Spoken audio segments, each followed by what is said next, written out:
true resilience is demonstrated by organizations that invest in innovation. They allow their teams to be creative. They allow their teams to be curious.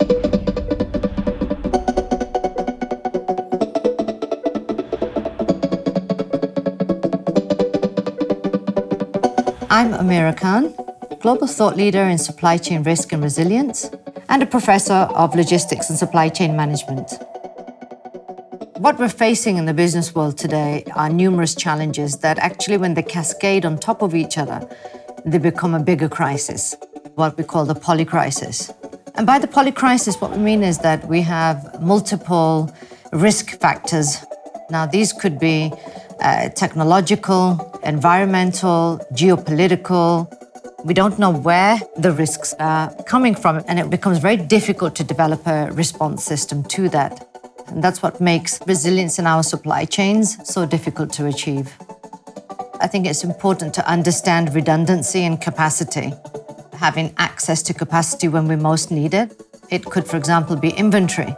Most supply chains during the pandemic became so lean, so they were unable to actually handle the sheer amount of load that was then being put on them.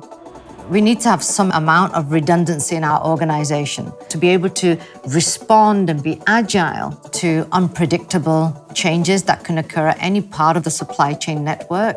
But what you need to really seek in your supply chain is process alignment.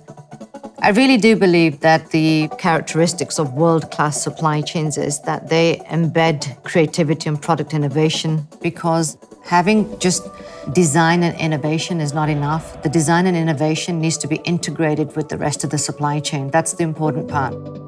To de-risk the supply chain, it begins on the drawing board.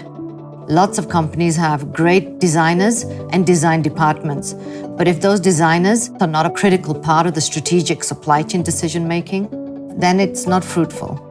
I think that the very notion and understanding of resilience needs to change. To me, it's not that we just bounce back after a risk event happens, but how quickly can we recover from it, but also adapt. It's a little bit like a chameleon changes color to adapt to any new environment. It gives us the opportunity to actually change the way we want to operate, change our mechanics of how we do things, and we've got to become change makers.